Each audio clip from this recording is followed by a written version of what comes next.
Hello everybody, welcome back to Cinema Savvy. It is myself, George, bringing you a brand new review, our second review from London Film Festival, and I'm going to be talking about the documentary ULTRAS, which of course is based upon football, directed, and I hope I'm pronouncing this right, by Ragnhild Ekner, who I've been very fortunate in interviewing early this week. That's going to go up on the channel in the next couple of days, because London Film Festival is a very, very busy time. There's a lot of films I've seen already, and I haven't even got to London yet. I'm 3 films in. I currently have 5 booked across tomorrow and Monday. So as you can imagine, things are going to get busier and busier as the next week or two goes by and we start to do reviews and uploads, etc, etc. So I'm going to obviously do my best to talk about this documentary, and I'm uploading this today on Saturday because this is when it premieres at LFF. There's a screening in London, I think about 3:45, and I thought let's try and tie it in with the premiere, and I'll do the interview at the start of next week. Documentaries are tricky to review. They always have been. It's obviously dependent on what you know about the subject or what you're finding out. You also don't want to give too much away. So when I've approached them in the past, particularly those Netflix ones where it's seasons as such, it can be very difficult to talk about. But ULTRAS is something really interesting, that it's showing a different side to football.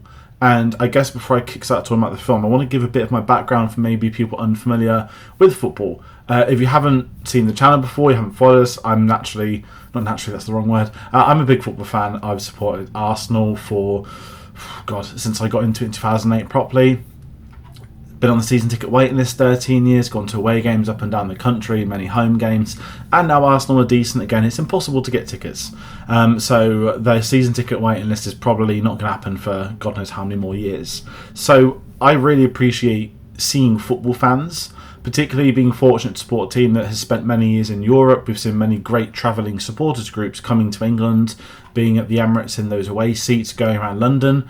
And something I've always felt with the concept of ULTRAS is they're given a pretty bad rap as an understatement by the media. Sometimes there's complete jurisdiction for doing so, but selectively calling all football fans or ultra groups within supporters groups, bad is just bang on. So it was really interesting for me to get a documentary on the culture of ULTRAS. I didn't see a trailer before I saw it. I have now seen the film. The official description from the BFI is: forget the dramatic headlines and take a joyful deep dive into the world's most popular subculture, football's infamous ULTRAS. If you're a football fan, you're probably going to be sold on that premise. And we all know what ULTRAS are if we are familiar with football. If you aren't familiar with football, it's safe to say as an intro point that this documentary is a great job at developing and understanding the context for people at home. That ULTRAS differ from fan base to fan base, country to country, even continent to continent, and it's a real insightful way of doing so. To approach a documentary such as this, you could get a lot wrong. You could choose to focus on football violence. You could also choose to then only look at one league or certain clubs within certain leagues, which will give you a false representation. So I have to commend on the spot this documentary for going around the world into different leagues, different divisions of football, different clubs. Even when it comes here in England, it doesn't focus on Premier League, not even the EFL. It's going to non-league clubs with a focus on clubs such as Eastbourne and a few others. So it's really fascinating, and I have to say it does the best way of representing what these ULTRAS groups are. Because as I've said, ULTRAS are not just people that go around attacking people at football games. Of course, there are parts of that has happened historically, but I'm also saying with this documentary that it's very positive on the fact that it is a positive representation of the ULTRAS.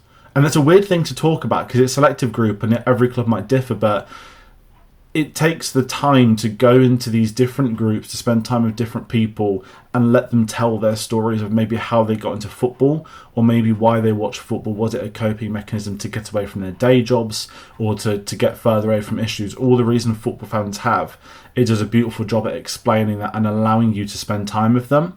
And then the time you get to then spend with them is seeing them at the matches, seeing how their culture and their communities are coming together for this. There's an incredible sequence where we spend a lot of time with some artists that have been developing a tifo for a game, and we get to see it for maybe the first 30 minutes in the behind the scenes. We cut to it quite often, and it is something that when it gets unveiled and unravelled in the actual game, it's this great moment that we've seen the behind the scenes. Now we're seeing the finished product and what these fans are doing. The fact it's community driven, it's self-funded.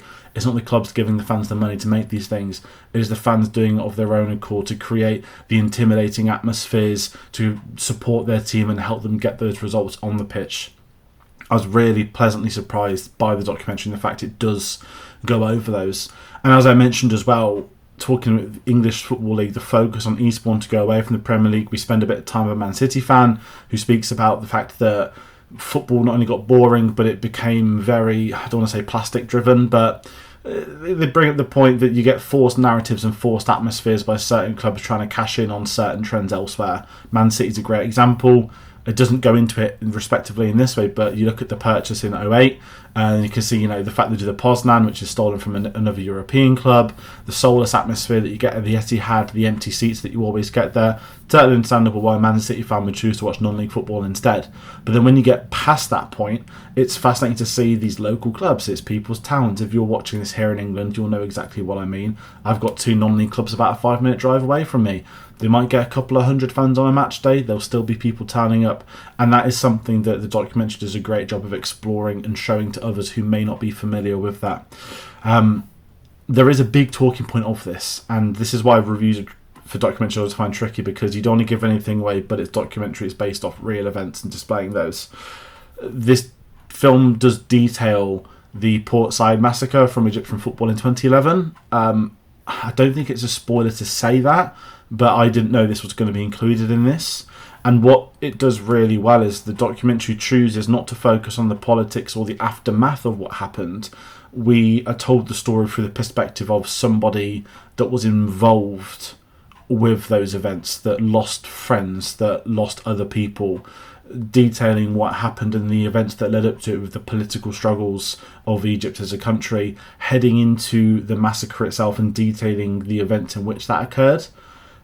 It's very disturbing if you're unfamiliar with the events of what happened to witness that, and it would be safe for you to think that it was something fictional that you'd have seen in a show such as Andor or something. And I think it's a really interesting insight into this documentary, and I get to speak about it in my interview, that it shows what the ultras and what the cultures can do in these environments, that these are people who have spent many time with police. When the police bring out the riot gear, they've seen that at football games, they know how to deal with those circumstances, and it goes into the fact that ultras know the police cultures and how to get around that. And then it shows the punishment that comes from within the corrupt side, within a country, within a government, within police forces, putting sets of ultras against each other for a massacre, as I detailed. So it's hard to talk about that respectively on a review.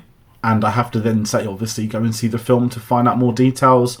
It doesn't go into the aftermath, as I said, of what happened in the years that followed, because the documentary isn't about that. It is the story of these ultras at these clubs and leagues that we're spending time with.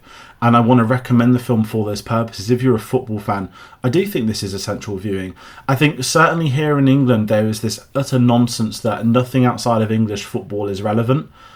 Certainly dependent on what teams you might support or how many matches you go to choose and watch. I think that's also a big difference. But it's an interesting one for me, at least, that I was intrigued by some of the leagues we got to go to, some of the clubs, the different cultures, seeing there's women's football's ultras as well that I haven't seen before at a club where it's got a very small, tight-knit community. I'm not going to get that insight watching football here in England, and I think as a football fan it is essential viewing. I've been lucky with the games I've gone to. The block I tend to sit in with Arsenal has the Arsenal covenant of the ultras.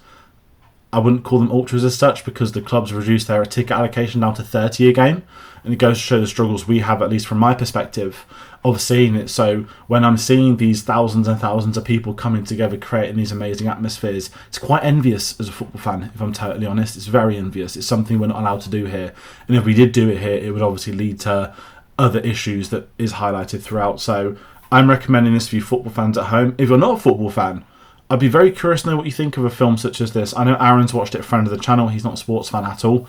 He won't mind me saying that. And I was really interested reading up his review that he'd put on Letterboxd. So It's a really interesting documentary that I do recommend. It doesn't yet have UK distribution.